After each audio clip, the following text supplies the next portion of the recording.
of you do too. And one of the things that I always reflect on when I go back to my office is what is going to change as a result of me being there? What did I learn? What am I going to do differently? Did this make a difference in my life, my business, my industry? Because if it didn't, then, next year I get to say no, right? So I was thinking about that when I was sitting there this morning and thinking about Daren's hashtag, change the day. So I have a request for you about how your presence here can help change the day for the industry. And it's very, very simple. When we're here in this room and we're talking to one another, over lunch, over cocktails last night, whatever, we share a lot of challenges in the industry with each other so that we can talk about them. But when we go out in the world, those words, what we say, matters. And I hear all the time people using the phrase, print is not dead. And it's meant to be a positive. But every time you say that out in the world to a big marketer, to a big client, to an audience, to a consumer, you're doing two things. You're reminding them that they thought, or maybe should have thought, that print was dead. And number two, when you, in the midst of reading magazines, if you read Shakespeare, the phrase, the lady doth protest too much. You're just calling it to mind all over again, right? So don't be Queen Gertrude. Don't do that, right? Ban that phrase from your vocabulary when you're out in the world. Again, when we're here talking to each other, it's a fantastic way to come up with some language and some enthusiasm for the business. But out in the world, those words really, really matter. So thank you, Daren. Hashtag change the day. That would be my request to you, to change the day by not using that phrase once you leave here today. And if you need help thinking of positives to use, call me. We'll work on that another time. Thank you. Thank you. Thank you. And I hereby make a motion at the Act 8 experience to, from now on, bury the phrase, print is dead. May I have a second? Okay, all opposed? Motion carried.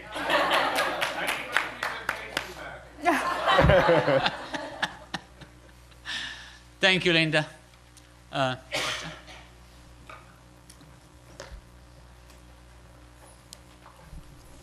everyone. My name is Asia Bell, and I'm an IMC student here with a specialization in magazine management.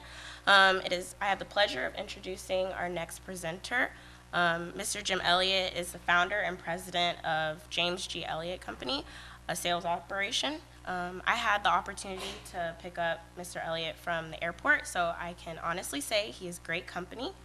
So please help me welcome Mr. Elliott.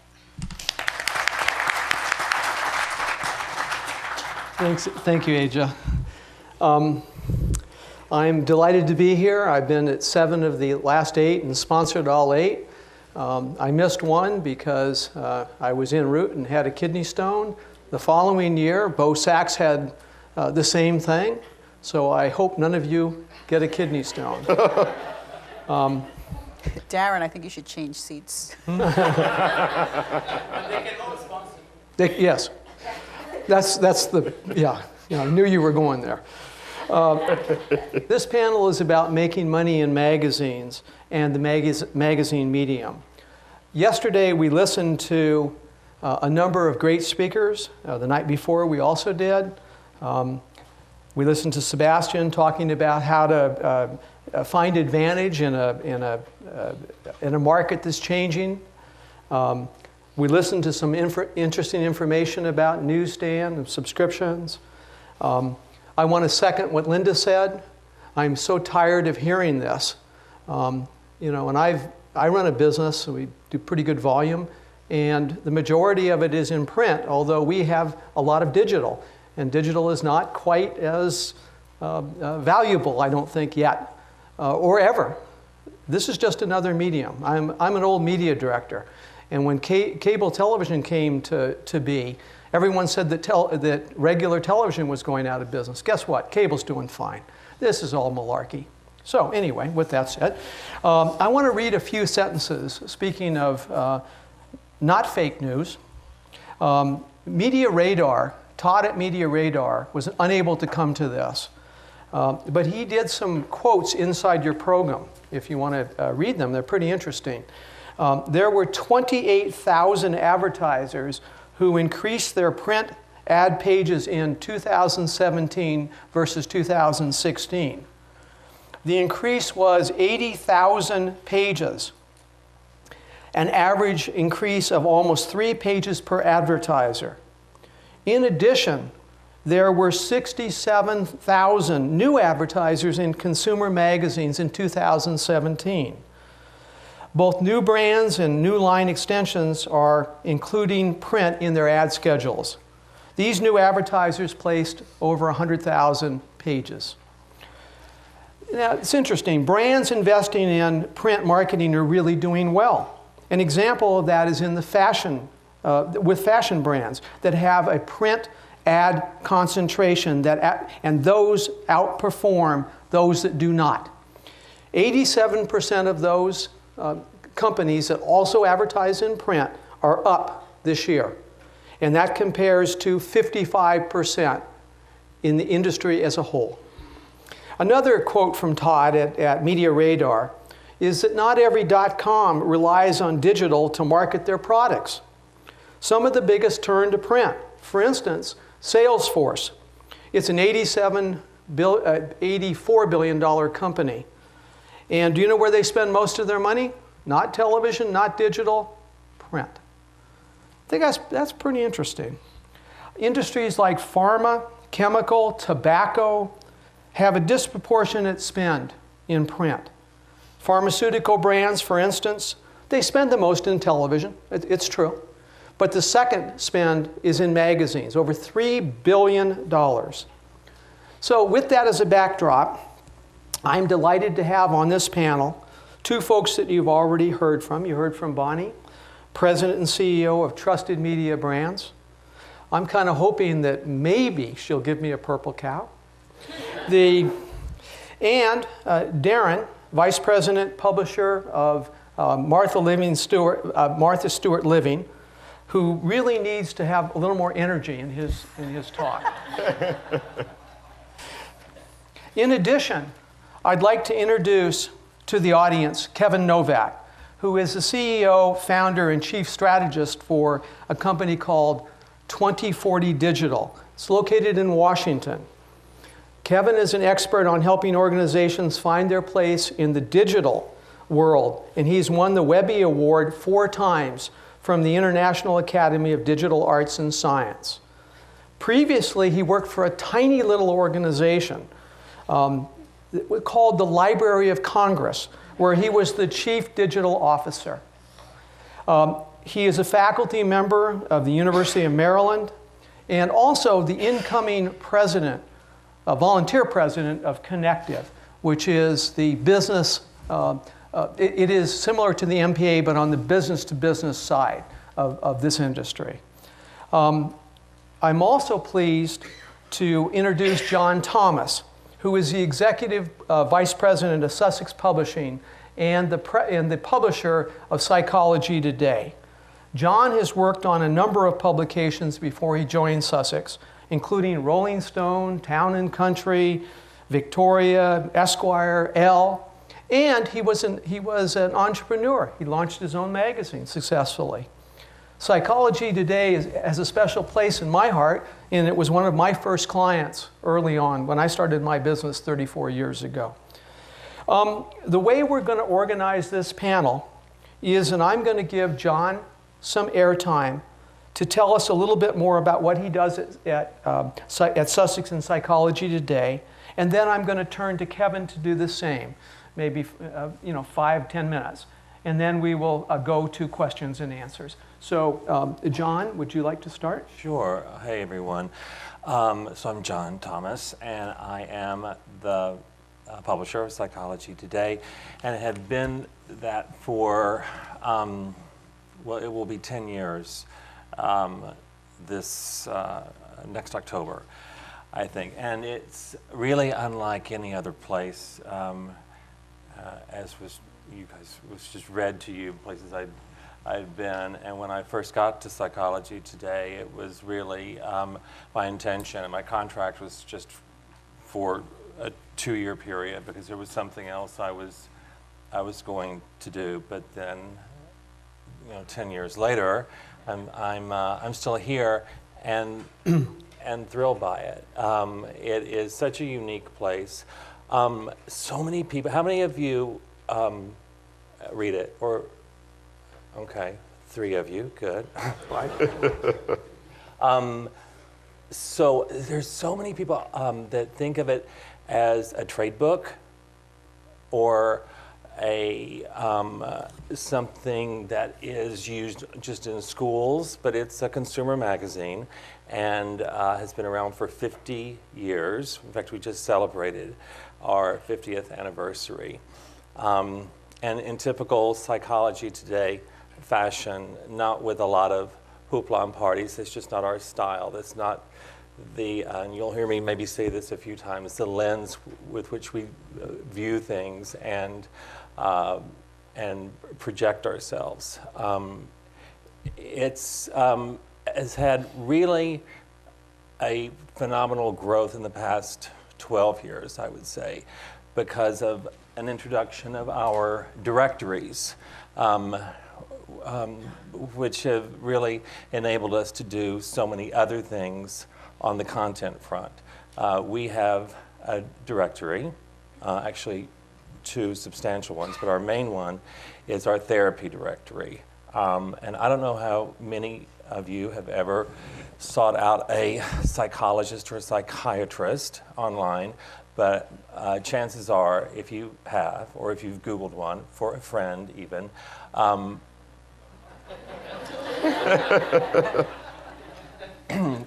or loved one, Psychology Today has come up, number 1, number 2, the top 20 in an organic search, which is great. And the reason I keep saying it's great is because it's enabled us to grow other parts of our business.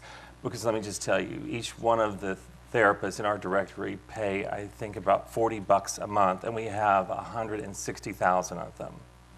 So buys a lot of paper and ink, if you think about it. And I am semi-joking about that, but it has been this wonderful side business that has bolstered our existing business. And on the flip side of that, it is the credibility of Psychology Today that is remarkable and undisputed. It's really a trusted brand, a trusted force in mental health, in the mental health world, and it in turn has helped grow that directory business. So enough about the directory business for just the moment.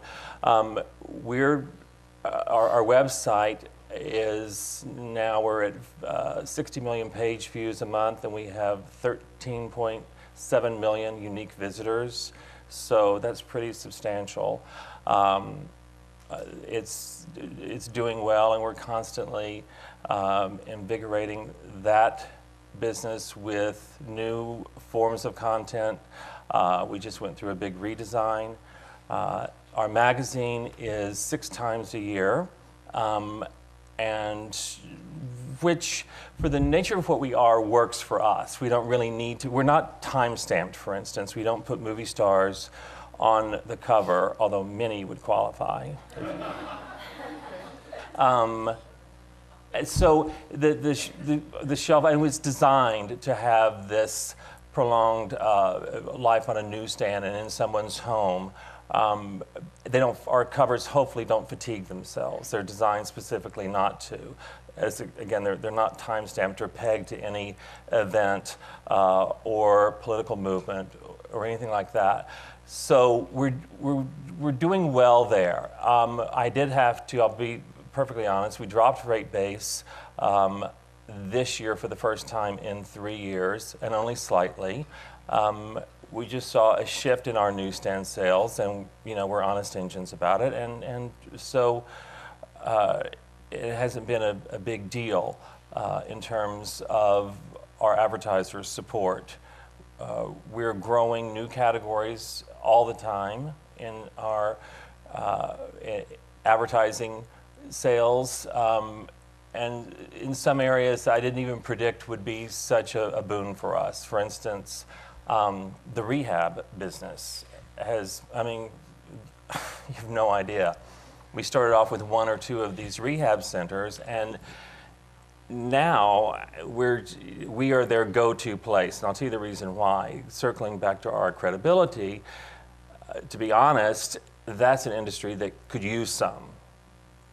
I mean, if we're being realistic about this, and it's grown so much, that business, and there have been so many people hanging their shingle and opening up rehabs, and some are great. It just keeps growing and growing, and they've turned to one source really to market themselves, and that is Psychology Today. So that's been a wonderful business for us, and out of that we've grown tangential businesses.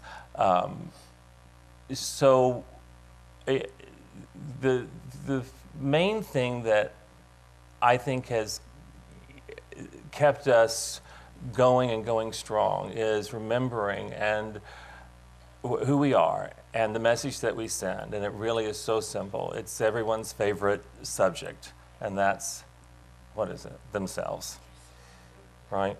It's ourselves. And we're really good at that. We're really, really good at talking about ourselves and how to be happier and healthier. It's funny, I was helping one of my salespeople build a presentation the other day. I don't know what it was on. I can't remember. It was something in the natural health category. I don't remember the exact client. And she kept saying, well, we don't have any, we're not doing this, nutrition edits per se.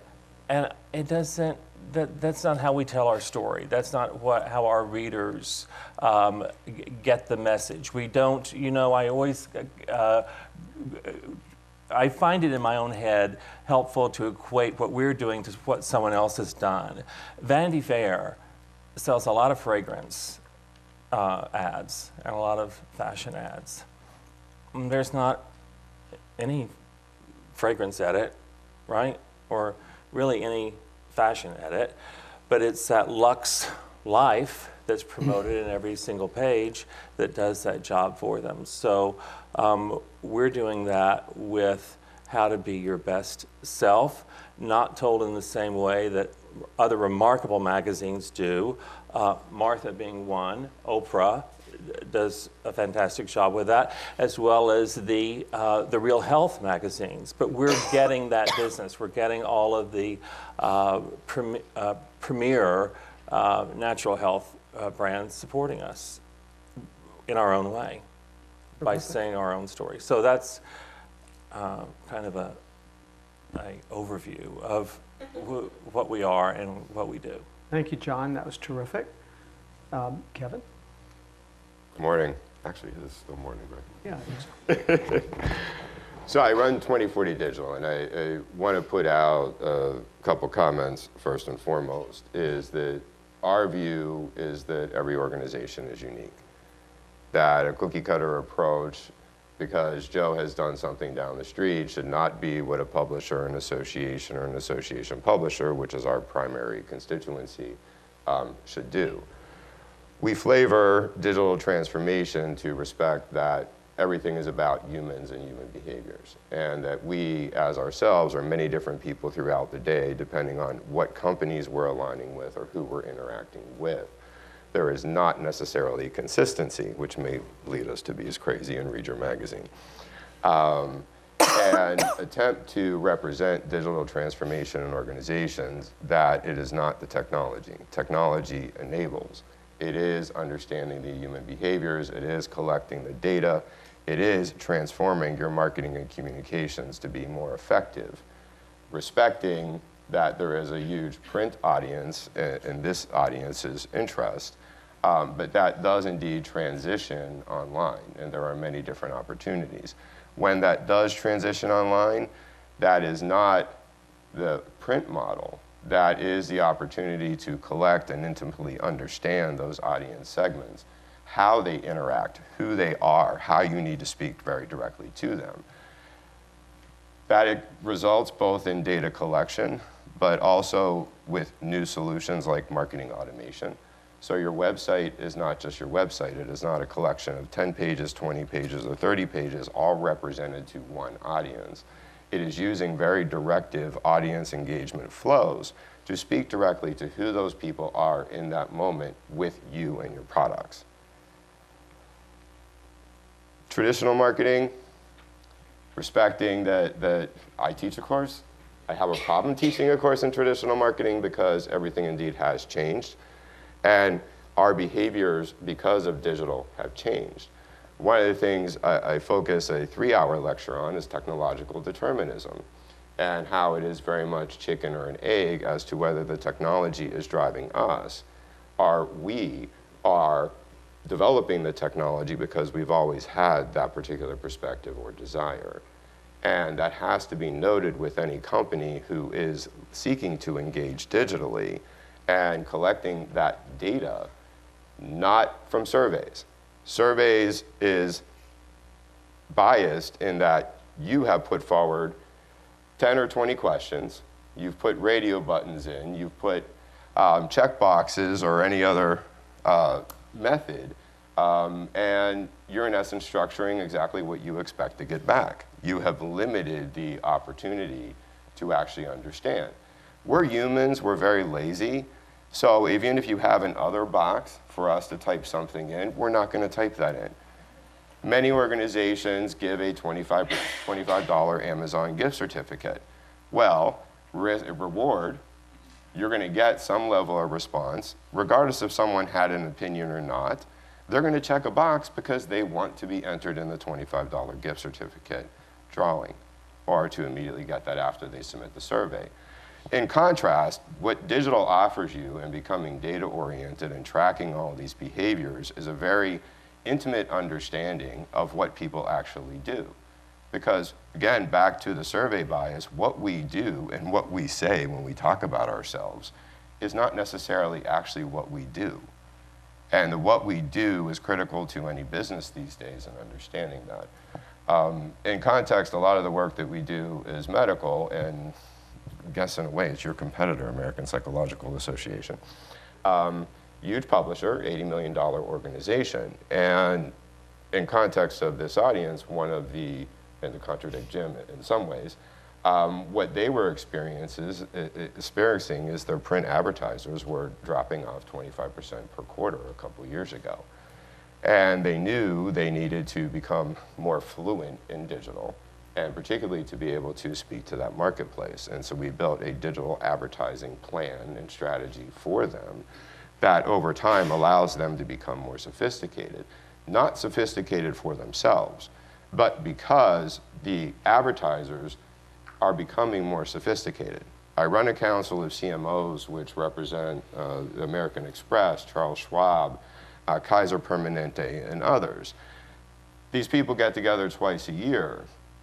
They are formerly traditional marketers who are attempting to become more oriented around data, not because they want to, but because their CEOs and their boards are requiring them to, hey, here's $10 million. It is not a blank check anymore. You need to actually communicate back what the performance and data-oriented results were by virtue of that advertising spend, those very cool campaigns, and those other things. So there is a strong move in the marketplace that you will eventually, if you're not experiencing now, will get to, because they want to reach those 30 prospects, they want to reach the 100 prospects. And if you can't, obviously you want to keep them anonymized, but you have the opportunity to say, well, I can't give you the names, but I did indeed hit these 200 look-alike people that you were seeking to reach with that ad. Those, again, expectations are becoming much more sophisticated as people move beyond the hype of data and recognize that there is a practicality and there's a use for it, and it actually makes them look better as they are spending the money more appropriately, and you are able to deliver in that regard the results that they expect. Thank you, Kevin. That opens up a lot of subjects.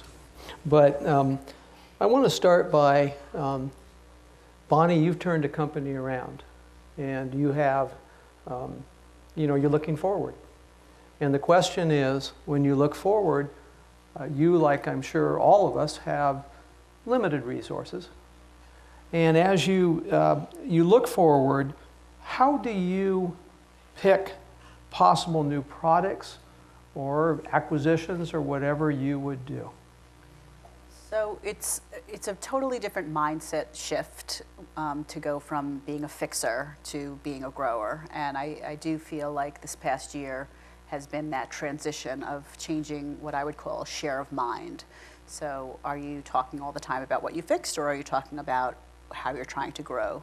So I think that we are doing okay, and I think we have to still be very diligent in that. And so we are growing in multiple ways. So one is staying within our core. How do we grow that core business? For instance, Reader's Digest just launched a mystery book series. Who would have ever really thought that that would work? But we are a test and roll kind of a company, and did really well on that test, and we're rolling it out, and we're excited about that.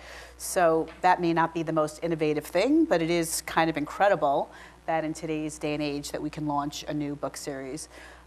We also are looking at what other digital products we can launch. I try to have more products that are not dependent on the post office. And that is a challenge. So the DIY University that I referenced earlier, and we're looking at some other products in that category. The one that I spend most of my time on is acquisitions, which is really time consuming. We actually hired a buy-side consultant so that there would be somebody out in the marketplace finding us opportunities that we might not know about from our very narrow perch. And so that's been really interesting. We've looked at probably about 4 companies, and now I have a list of about another 20 that we'll decide which ones we want to pursue. And that's really exciting for us. We have cash, even after paying all of our debt, we still have cash. So we're going to try very hard to do smaller tuck-in acquisitions so that we don't take on more debt, but we have the capacity to take on debt if we wanted to. Daren, do you have, you want to tackle that one? Growth opportunities? Yeah. I mean, so, again, I think I demonstrated American-made, and then change makers and pillars and platforms. And of course, we're looking at new line extensions. The last year, we launched an organizing special magazine that was newsstand only at a higher newsstand price. And, that's what people historically come to our brand for, organizing tips and cooking traits and whatnot. So we look at those kind of opportunities for growth to exploit beyond the pages of living. So, custom content in 2 channels: on the consumer, on our own audience, reaching our own audience in print special fashion, and then also going after clients that, an example is, we did something a couple years ago for a insurance company that that their target is human resource directors, and they came to us for a white paper, and okay, we can do a white paper, but we can probably do a few things more. And that white paper grew into a video series and live events at trade shows. So what they did was they took again, the credibility and the wonderful reputation of PT and parlayed it into this content that we developed for them on how to talk to in this case, it was all built around happiness in the workplace was one theme, and another one was talking to the 3 generations in the workplace. And that one really blew up. It's the best example I can give and really put us in this line of business. And it's been fantastic. It's been the biggest area of growth, and also the most profitable and the most fun, because you're taking something you already are doing, but you're looking at it through a new angle, and it's fantastic. Bonnie, throughout your talk, you kept saying, we tried, we experimented, What I get from that, the inference is that you have created a culture where you allow people to experiment and to fail. Can you speak to that? And can you all speak to why that's so important in media organizations? So I think that the environment in which we work is incredibly challenging. No matter what you hear today, it's much, much more challenging than that.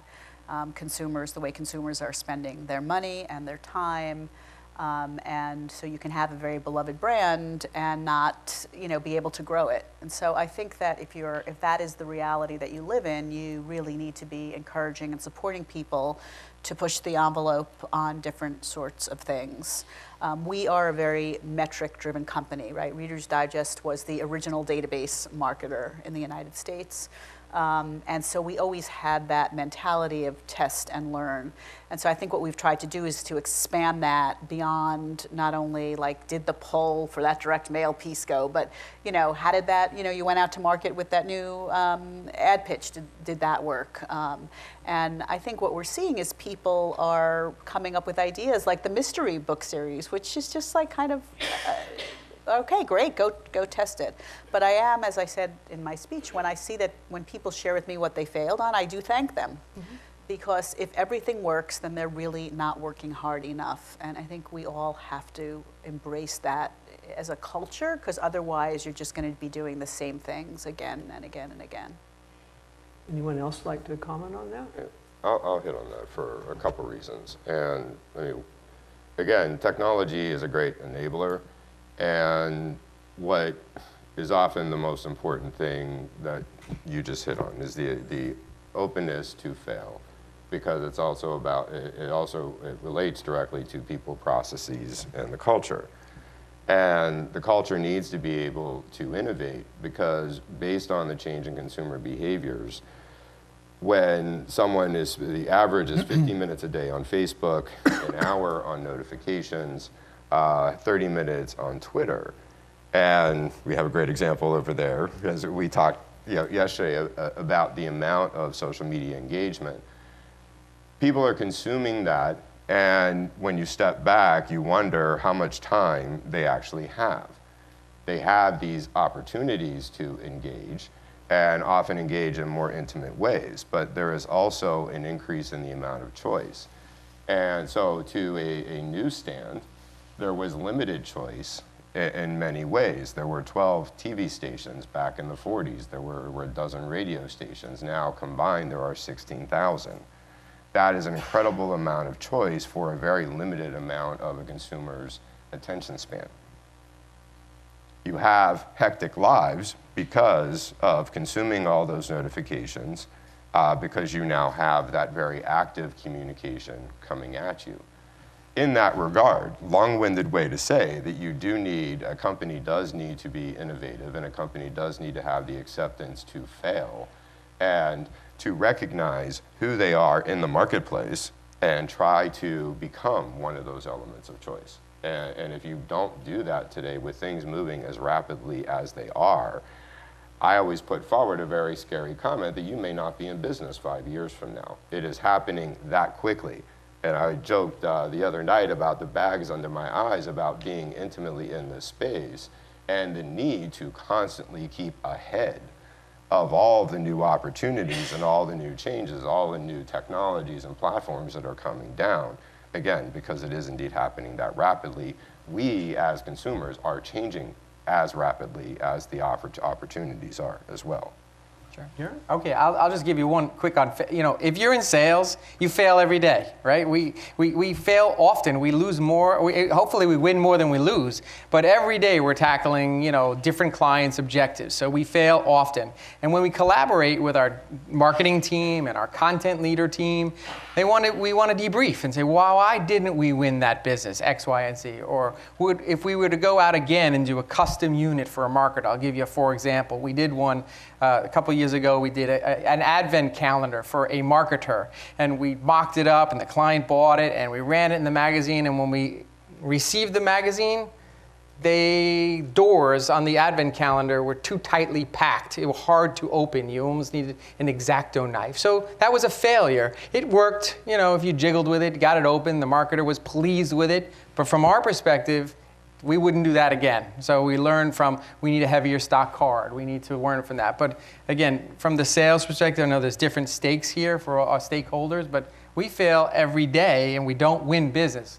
The name of the game is to win more than you lose. You have a partnership with Martha Stewart. And I was listening, some of the elements that you use are yours, but some of them are hers. And I'm kind of wondering, as we evolve in this business and partnerships become more important to people, were there lessons learned there, or can you tell us how that coordinates within Meredith? When there's a book series with another publisher involved, or a television series that may or may not be yours? Good question. Again, I think it all comes down to great communication among all parties. Again, we work with Sequential, Martha Stewart is part of the Sequential Brands organization. They license the Martha Stewart brand to us at Meredith. So when they partner with USA Today for a local food and wine event series, they let us know this is what's happening. Again, it's all part of communication. I heard HGTV and the Food Network. Again, I know Dan Fuchs, my dear friend. We all know each other in the business. And again, now it's Discovery Network, or they own Scripps. It's all about communicating and letting each party know what you intend to do, so there are no surprises, especially in a partnership. But Bonnie and I were talking about in the car, whether it's your board of directors or your shareholders, no one wants to be surprised. They want to be communicated to openly and honestly as best possible. Right. And that has worked. I mean, I have been in meetings where some people in our organization have slipped and said, oh yeah, we own Martha Stewart Living. And if you're with her, she'd say, no, you don't own it, you license it. Mm-hmm. And so, again, we try to be clear in our communication. Anyone else want to comment about partnerships? John, do you? Our partnerships are usually limited situations. We are, first of all, we're not part of a big publishing family. We are owned and operated by an individual, which is rare in this day and age. In fact, it's been rare in publishing, period. And I look at that as one of the wonderful things about PT. For me, it has afforded me great agility, for instance. And this ability to do things in a way that doesn't have to be tested and approved by a gazillion other arms of the organization. So we do have partners in various aspects of our business, but not one in continuum. Bonnie? We don't really work I did launch Rachel Ray's magazine, so that was certainly an experience. She's quite different than Martha Stewart in terms of her. Daren has a lot more access to Martha with advertisers. I became very friendly with Rachel, but it would not have been a good idea to take her out. Oh, I forgot this is on YouTube. Never mind. I think we would not. We would be hard pressed to license in our company. I was listening to the Quaker situation, and I know you all have these, and I was struck by how complicated it was. There were a lot of moving pieces. So from a sales perspective, how do you coordinate all the players? What is the role of the salesperson in there, or salespeople? I don't know. Can you speak more about that? Sure. In the tactical side? Sure. I mean, it was integrated. It was somewhat complicated. Not as complicated because we laid out the foundation as such. I mean, I must tell you from the very beginning, not all parties were involved. The sales rep was aware but not involved. This was at a much higher strategic level. There are people in our organization that are much smarter than I am, and that our sales team are.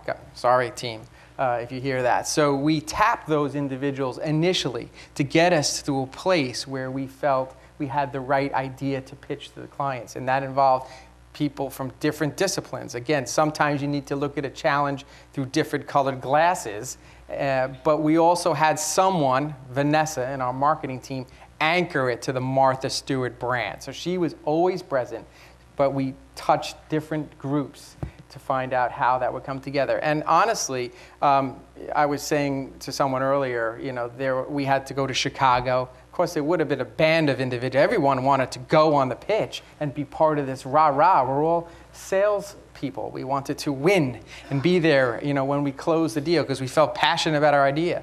But in reality, you just can't send a dozen people on a pitch like that. You have to determine who are the 3 or 4 that go and represent your brand in a strategic way, and everyone else stayed back. Then we debriefed. Then we figured out what we needed to do because it's never sold as initially pitched. And that's where people came in. And honestly, that comes down to trust. We trusted each other. We did collaborate. So people came in and out. And towards the end, we had great storytellers and note takers who kept everything on schedule. We promise to do this. We will do that. When does this have to be organized? So thankfully, we have an amazing marketing ad services team that keeps us honest and makes sure we deliver what we sold to the clients. So that's how that worked. And we need to do more of that. For big events like that, Bonnie, how do you operate that? So it is complicated, but I think we try to always have fun with it. So for instance, Taste of Home does the Gingerbread Boulevard every year in Madison Square Park in Manhattan. This year I think was our 5th year. It really came out of a marketing idea that this was great for Taste of Home brand. So it was a little bit different. And so we didn't have a sponsor the first year, but our marketing director felt so strongly. So we built 3 miniature gingerbread houses. And then the next year we got an advertiser, Folgers came on board. And we did 5 slightly bigger gingerbread houses, and we partnered with Shazam, and so you could go up to the house and take a picture of the gingerbread house and see what was inside. And then the 3rd year, finally, we got a lot more money from Folgers, and we built a full-size gingerbread house. And so and then this past year, I guess last Christmas was our 4th year, we had an even bigger house. And we do work with our editors on those things, and this year we also brought in Domino Sugar. So it is a tremendous amount of coordination, but the reason why it's worth it is in 4th quarter, holiday season, Folgers cut all of their print spending except with us because they were not going to be able to sponsor Gingerbread Boulevard if they didn't advertise with us. So that's one of the reasons why we do spend time on creating complicated programs, because they are so valued by the advertiser that it helps to ensure that you have that partnership no matter what happens to their budget. A piece of what I'm hearing, this is just my own comment, is that you are good stewards once you get that business the first year, and then you steward it throughout the process.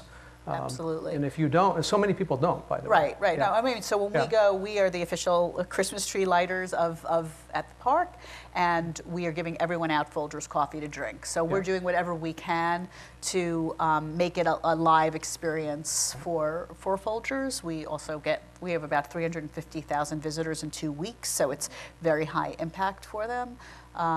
But you have to take care of the client, and you also, the big issue with renewals is, will they get tired of it? They may love it, but they feel like, is there a new marketing director that comes in and says, gee, we should probably do something new? So, you can't take anything for granted in our business. Do you? The tricky part for us is really allocating the resources. We are a pretty lean machine. We have 6 editors on staff, which is not really a lot because they're also responsible for the website too. So they're doing yes, that would be 6 issues. 6 issues and 1 editor for each issue if you did it that way, but they're also managing our website with 50 new articles a day, and we have 1,000 different contributors or experts that they're dealing with and editing. But for programs, for instance, I launched something about 5 years ago now, partnerships with movie studios, which has been wonderful business for us, and actually kind of makes sense if you think about it. But allocating the resources, I don't want my salespeople spending their time on it, and they wouldn't be great at it anyway. Again, if we're on YouTube, no offense, they're smart as they can be, but it wouldn't be a good use of their time.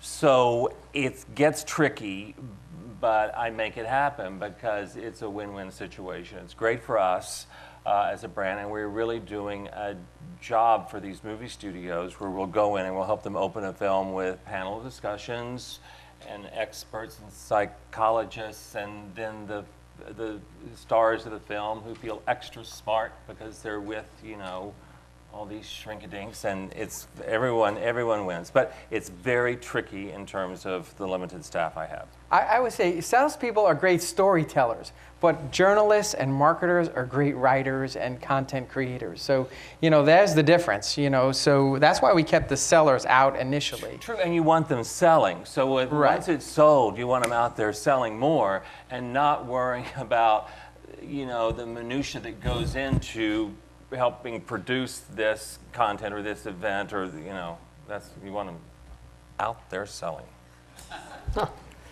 Okay, all right, Kevin, I'm going to throw you kind of a future question, I think, a little bit for our industry. And that is, how can you provide a more data-oriented advertising model that provides greater qualification and quantification back to advertising partners? Yeah, I think one of the challenges always, and digital offers a lot of great opportunities, but there are a lot of pitfalls and challenges. And as the market shifts to more qualification and quantification, and this even relates to audits in the industry, that you take the analytical numbers you get on face value. And so whether you believe it's 2 million uniques, and not many organizations take the step back to define what unique is, and the understanding that you can actually define that unique. Is it that person coming every 30 minutes over the course of a day equates to 6 times, and therefore 6 uniques? There's advantages to that in communicating that out to the market, because that may be a highly engaged reader. But do you really want to represent that out, that is indeed 3 million uniques? There's a nuance with that where you have more power in the marketplace to I'm falling apart. communicate back. So that's one of the challenges, is as much as data and moving to that orientation offers great promise, everybody is sort of jumping in both feet in response to the marketplace without understanding and leveling out what that data really is and what that data says. The other thing that I'd add to that, as far as a monetization strategy, is back to human behaviors, becoming smarter about the data. But what we see most often, and this most often starts with an editorial process, is we know our content, we are experts in our content, and therefore we will now publish this content in a digital form.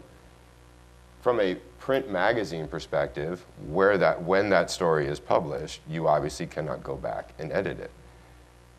From a library background perspective, since I spent years, if you want to call that an industry, I have great respect for metadata, structured data, and also how people search and mine information from a library sciences perspective. When you publish digital content, it is not enough to publish that digital content. You need to do research, and we've done a lot of this work with editorial groups of changing their editorial processes to adapt to what structured data is. And as an example, if you have a webinar which is tied to a sponsorship advertiser deal coming up in a month, you want the structured data behind it to tell Google, this is indeed a month from now, what time it is. So when a searcher goes to Google and types in a particular thing that they're looking for, Google will return that as the most significant relevant resource because it's coming. If you don't include that date, Google doesn't give you credit for it because it makes the assumption, oh, this could have been 6 months ago, it could have been 12 months ago. It is not relevant to what my searcher is seeking. One of the cool sites we work with clients and always recommend this is Answer the Public. because the way we think and our institutional filters we apply to the content that we write, and I'm a marketer, I write a lot of content. And I made a blip this morning as a client on a call said, hey, and I'm like, I'm not I'm my worst editor. And it was completely, anyway. Long story short is that using, whether it's Google Trends that was shown the other night, or using Answer the Public, you get a better understanding of the queries and terminology that your readers, your potential readers, your prospect readers are actually using. The maximization value for you to increase that engagement and therefore increase revenue is to have a better understanding and infuse that terminology in your content. Remove the institutional filter. Because if you're wanting to make money digitally, you got to meet all of your expectations and how you think to get you to my content. That's terrific. The Kantar Media and the Elliott Company have done a joint study of media buyers now 3 times. And we now have a sample of 1,100 media buyers in this country. And I want to give you, for those of you that are not in the advertising business, and you'll really be with me here, the average media buyer is responsible for $30 million in sales. They are responsible for 5 brands and 4 clients. They are primarily young, as in extremely young, as in a lot of times right out of college. And they're handling this kind of volume. We've discussed today some pretty complicated things, Quaker, and your programs, both of your programs. How do you, with your salespeople, deal with this now? Daren, let's start with you. Yeah. My microphone fell off. Honestly, in New York, you probably have about 11 minutes to give them the pitch. You come in for a 30-minute meeting. They said, I only have 10 minutes, and you're lucky if you have 7. So you have to know what you stand for. You have to be very clear and concise. We talk about the 2-minute elevator pitch, right? You all have done a very good job of pitching us yourselves and your resumes in 2 minutes. You need to be able to do that. You need to be able to articulate what you stand for and what your idea is, just like that subject, idea, need, benefit. Bang, in 4 to 7 minutes, over, because that's what you're dealing with. They're overworked and understaffed. Now, on the Quaker case or in other bigger integrated examples, we are talking to more planning directors and strategic directors, and of course, clients are very much in the process because it's a lot of money. But for traditional straight media buys, you have to be short, concise, and to the point. I mean, I would say it's a really, it's not a good process. I guess I'll be a little bit more blunt because Daren is much nicer than I am. I recently went to MasterCard. I knew the super young planner because she used to work for me. And we went in, and of course, right there on the table is the previous publishing company's deck that had been there. And you're just like, oh my God, like at least clean it up, like at least put it away. But no. And so, you make your pitch. You have to, really read the audience, because you talk about this and you talk about that, and, what is it that matters? And we had senior enough people there, and we've actually been called back, which is great. But you do need to be asked questions before you get there. Is there a brief? Is there a way for me to be more prepared so that this meeting is better, for all of us? And I think you just have to be, which is why Daren is, much nicer and better in sales. You have to be nice to everybody, and you just have to, when someone is rude or what other words can I use? But just really not professional. You just have to say, thank you so much for your time. Like that's hard. We're really proud of our brands and we're really proud of what we do. And for many of the media buyers, it is a revolving door, and that's just the reality. So you have to, toughen it up. Some people bring personal bias too. Like, I don't like that cover. It doesn't matter what you like, as long as the reader likes it. I actually was on a call once, I ripped the cover off the magazine. I said, who cares? It's the readers that care. It doesn't matter what we think about it. It's ultimately the reader who pays their money and continues to subscribe and renew through automatic renewals or whatnot, that they love what we do. All of us, right? And that's important. So you got to have a little fun sometimes. I like that. Toss it away. It's all good. John? Well, first I would have taken the deck off the table. I wanted to just take to it see with what, me. just to see what they. First thing I would have done. No, it's with regular sales, not custom deals. It's so frustrating because first of all, they're on their phones too. I don't mean to just harp on these young media planners, but I kind of want to harp on the media directors who should instruct these little kiddos that it's not appropriate to be so dismissive of someone who has worked really, really hard to come talk to them about an idea that could mean something really significant to their client. So, I mean, I just try to personalize it as much as I can and ask my sales team to do the same, to personalize it with, these planners, but it's extraordinarily frustrating. And for custom and for bigger programs, it's always, I hate to say it's a client sell. I appease the agency in whatever way needs to happen, but really it's the client, it's sometimes out of a totally different budget. I'll ask for them to find money from a totally different area to make this happen, and it's a client sell. And that's a different scenario, and that's something where I really try to personalize it and make that client know that they are a crucial part of the workings of what we're trying to do, and they're part of the solution of this whole enterprise. So that's my thing. But those little planners, I just want to say something because I think that I'm in a similar shape. Unlike Meredith, who has extreme mass reach and can go after the very big budgets, it becomes easier. I'm going to assume it's the same for John, for us to go after smaller advertisers where we are working directly with the clients, and we might take their entire budget or the great majority of it. And I think that is a great source of frustration. We could be the biggest food brand, but we're not the biggest publishing company.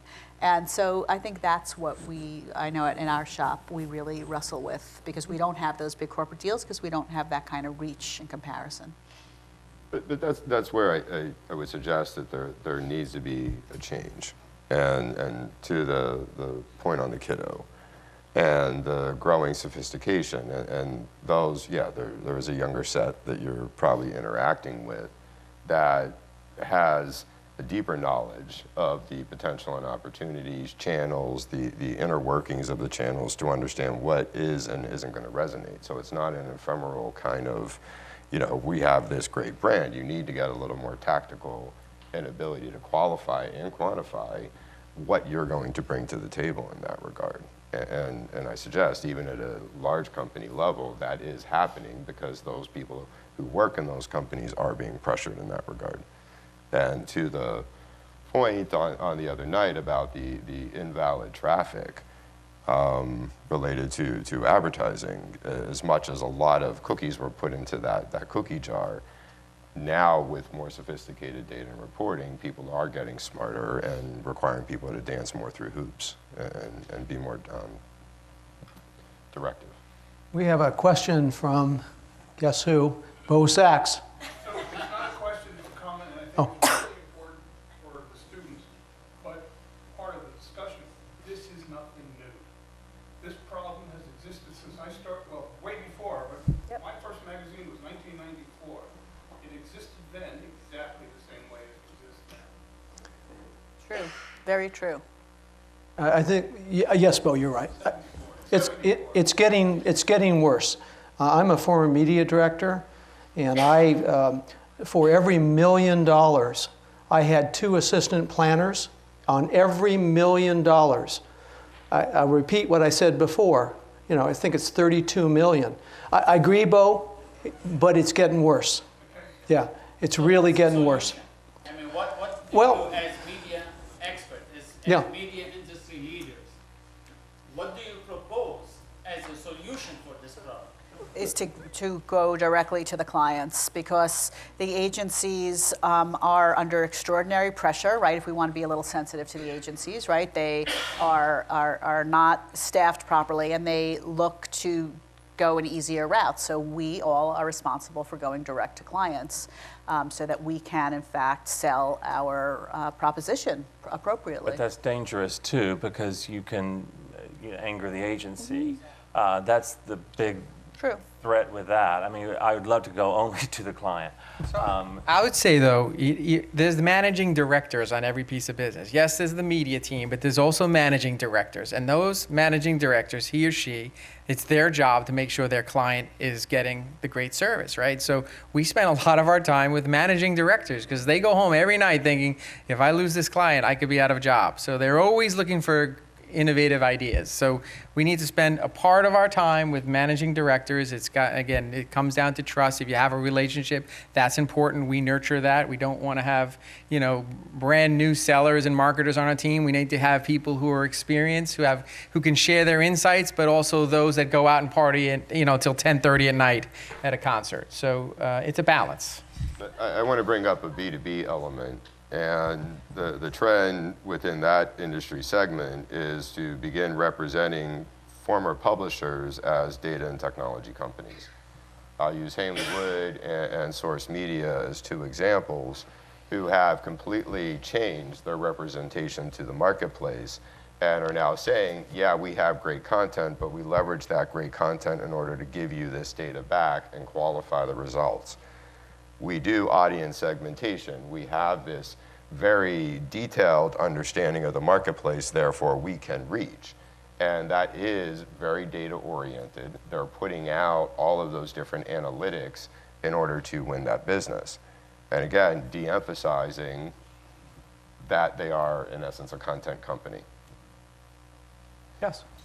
I'd just like to say that, if, and coming from an advertising agency, I agree with John. It's a dangerous road to bypass the buyer and the agency at some point.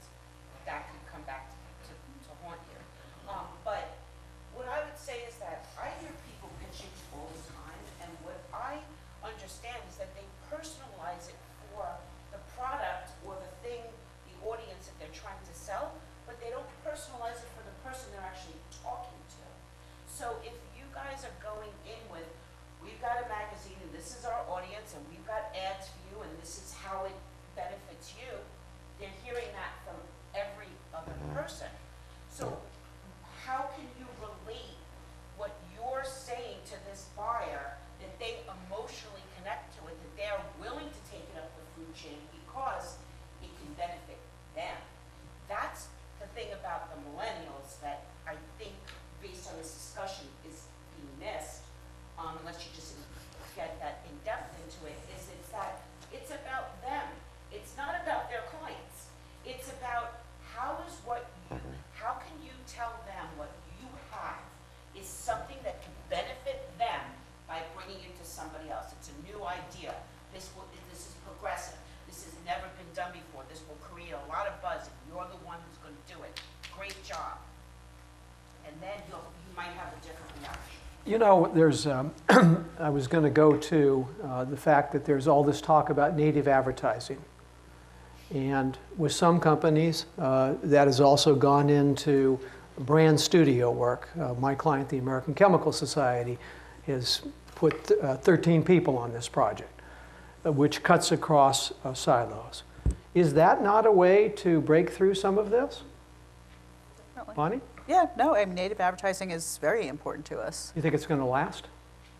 I think it has to really make sense for the advertiser. I think it's not, it really, so I think, for instance, for us, for recipes, it makes a lot of sense for Taste of Home. I think there are some areas where Reader's Digest has a lot of authority, and it makes sense, but it has to really fit. It's not just it's not like native for everybody. It's the opportunity. And makes sense for the audience too, and not denigrate the brand. And that's again, the tricky part of it is that dancing that very difficult dance between the two. you're right. It does have to be personalized with planners and media supervisors. And I think but don't you? I mean, one of the things is we always ask, where are you running now? I always, two favorite subjects, or to hit on, where are you running? And so we can then start looking at that and saying, if you just took one page out of here, you could do 6 pages in PT, and look what you'd gain, and then of course talk about the housewives, which is what. Like a 5-question quiz. Are you a go-getter? And then say, when I come to talk to you, Right. we're gonna do some psychological thing, and for Taste of Home, I would bring like everything in that magazine that from last month's issue, like Taste the Cook. We made the cookies out of the thing, and Right. now here you can have them to give to everybody in your department. Again, it benefits them to be in a relationship with you for Personalized, right. them. Yeah. Yes. Sure, yeah, and we do. Coming back to you. Yeah, I think most of us, or most of our sales teams, do that. We did flower making recently. People loved it, right? And we've done make your own bitters and cocktails. That hits beautifully among the millennial generation. Making cocktails at 6 o'clock at night, eating homemade pizza, from a shop down in Manhattan. So it's finding the listener train of thought, like what is in their mind, and that's what sales is all about. I mean, whether you're buying a car or a media schedule. I mean, we all have certain hot points that connect and say, yes, I want to buy. Right. But you could certainly find out enough information about every single person you're talking to. Oh, I've got a dog, you've got a dog. I've got a cat, you've got a cat. I saw on Facebook you just got a new puppy. I don't know if you're allowed to give gifts, but here's a dog collar, or we just did an article about psychology in dogs. Mr. Morris, you had a question?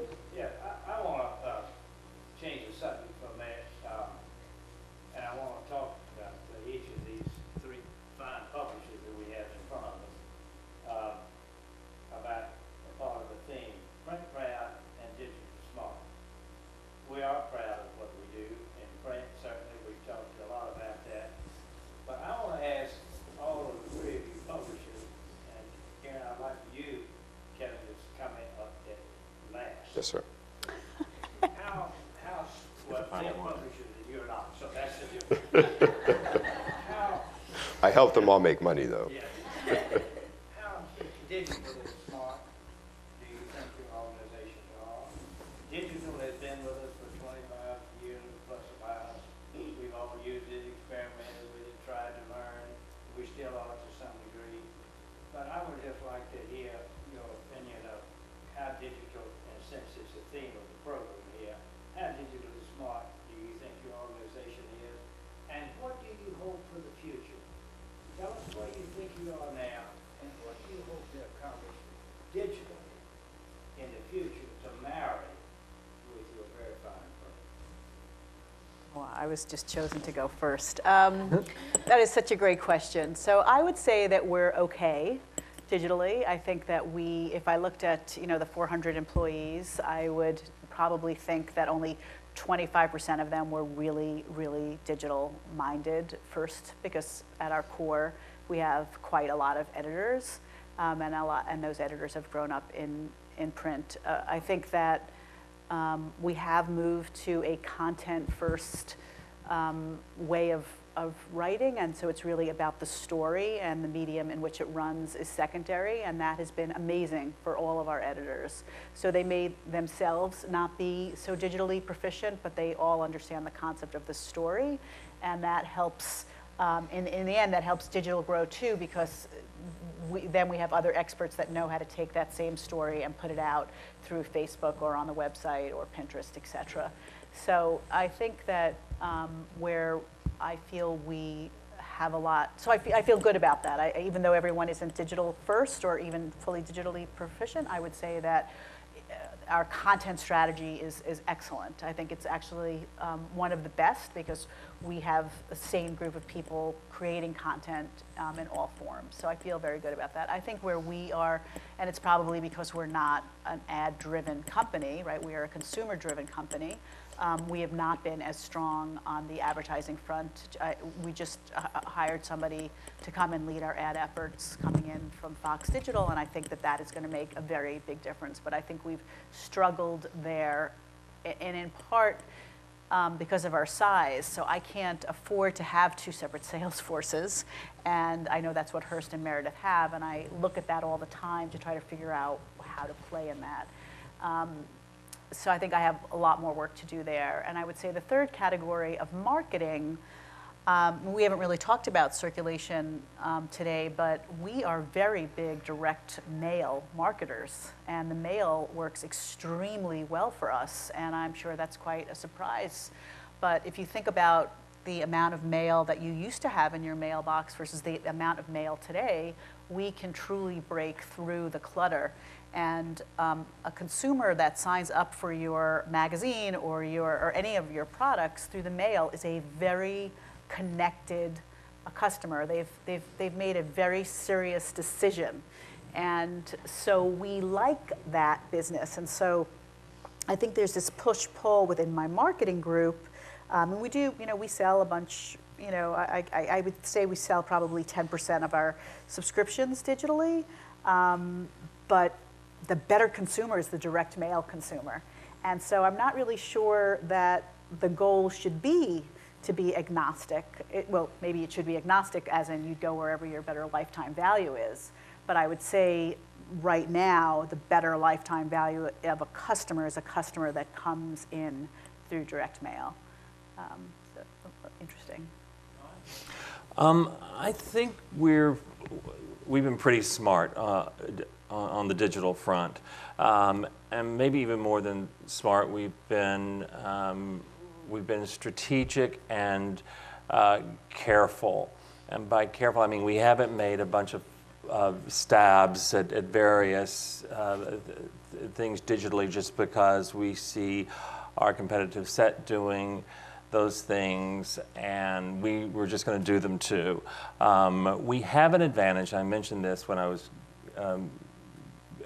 talking about PT at the very, very beginning, this directory arm, and that's helped us on the digital front, number one in search, so our traffic has really benefited from that, and also with a wonderful team of engineers that keep the site, really operating so smoothly. There's something wonderfully clubby about Psychology Today, and going to the second part of your question about how I see this in the future on how we would look digitally. So there's something clubby and wonderful. I have this thing where no one's ever embarrassed to have a Psychology Today sticking out of their briefcase or bag, right? I mean, when I travel, I have National Enquirer and all that kind of stuff, and I throw them away or give them to the... But no one's ever embarrassed to have a PT. If I could, and we're doing a good job now online, but if there were, maybe to grow that shading online of how we do it in print, that would be an interesting challenge to actually master. But it's, we're changing all the time. But back to the, just taking stabs at things, I haven't launched a bunch of podcasts because I can't figure out how to make a bunch of money with them. And we don't just want to hear ourselves talk. We don't need to do that just to say we're going to do these podcasts to tell these stories. No, when it makes perfect sense for us and it really is a meaningful business in terms of revenue, I'll do it. And we don't license our name. So it's, look, we're doing great digitally now, but I want it to gain in its scope. So that's where we are. I'll answer that. I'll speak for myself and then our team. I mean, we have a very talented digital organization. Now in the new Meredith, we acquired the Time assets. Those people that work for Time, they're very talented. The trick is we don't have enough of them. It all comes to P&L. You talked about money. I mean, what works for SportsIllustrated.com doesn't work for MarthaStewart.com. But, you can't afford to have all these talented individuals working in your organization unless you have revenue behind it in a big, bold way. So we have the talent. We have programmatic talent. I go to a meeting once a month. I learn something new from a different member in our team. But there are no full court press experts in our. Not everyone knows everything, and so we need to share more. But by the same token, we need to do our day jobs, which is, for us, produce revenue on a daily basis or produce content in a timely fashion to meet deadlines. So I think it's always a balance of time, talent, and resources. I agree with that, and that I think, from what we see, I think organizations believe they're more digitally savvy than they actually are. And when we're called in to do a digital assessment and help them, you find a lot of the stovepipes, you find a lot of the challenges and issues, and even speaking to the uniques as to where they have just represented incorrect data. But I want to speak for a moment on your talent thing, because what we also find is if it is psychology and that's what that business is focused in, they hire somebody from digital who's expert in the fashion industry. Well, those are not the same thing. That is not the same industry, because you may consume fashion content very differently than you consume mental health content. In that regard. And so if that fashion person comes in and is directing the digital program, it is not going to be to the outcomes and niche of which that particular publisher or company represents. And so to your question, that's an ongoing challenge, because there are not enough people to go around as companies try to actually build this digital capability. Sir.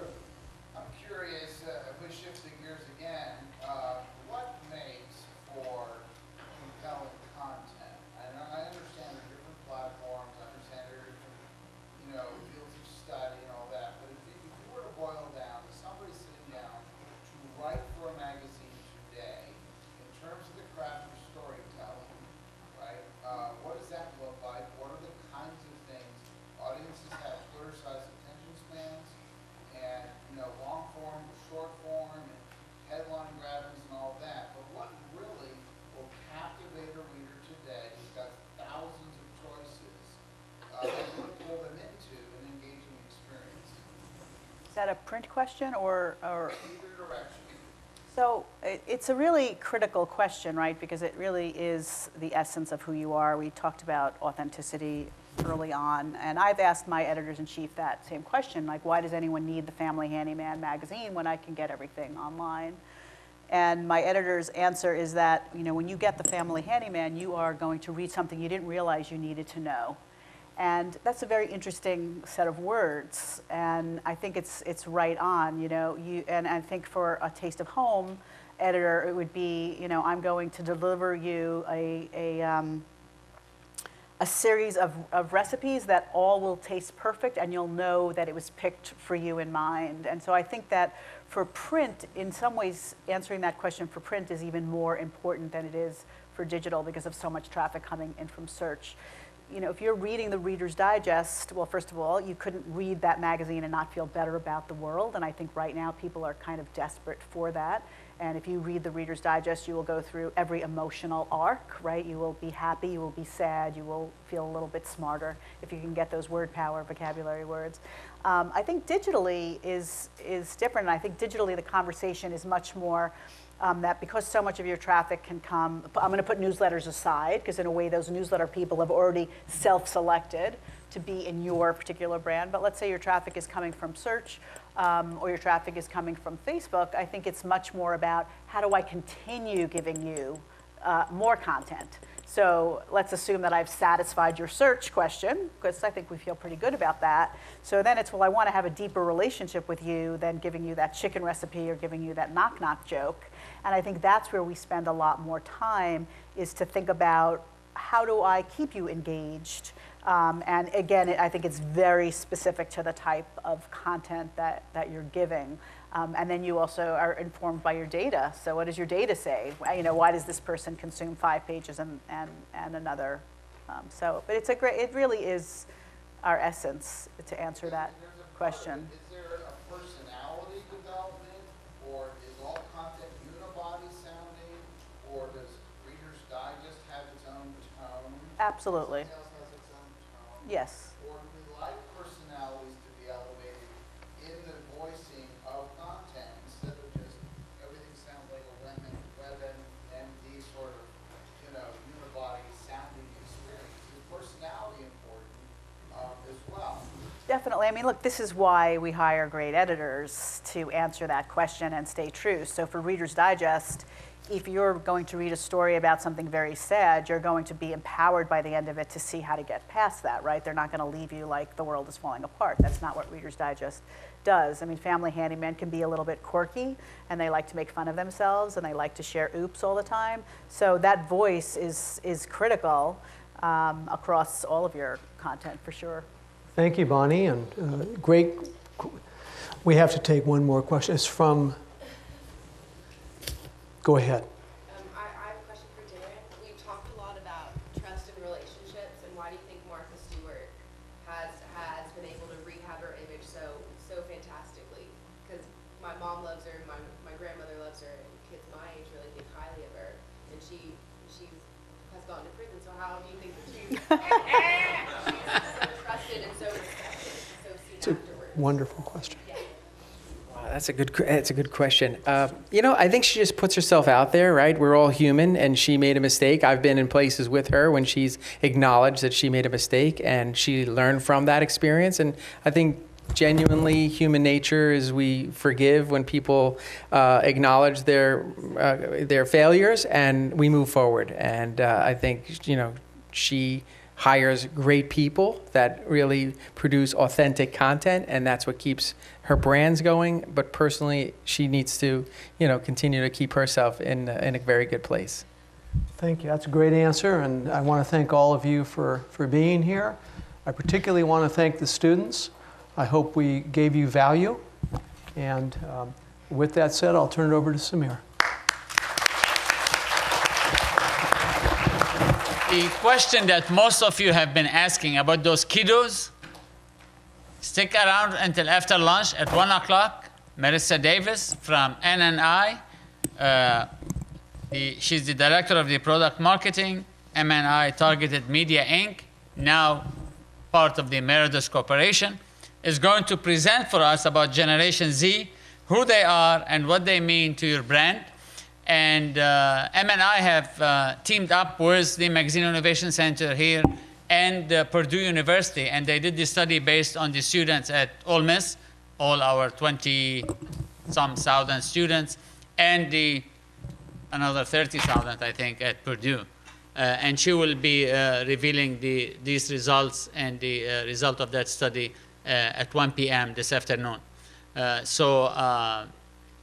The lunch is served. Thank you, everybody. It's so far so good? Yeah. Okay. Thanks.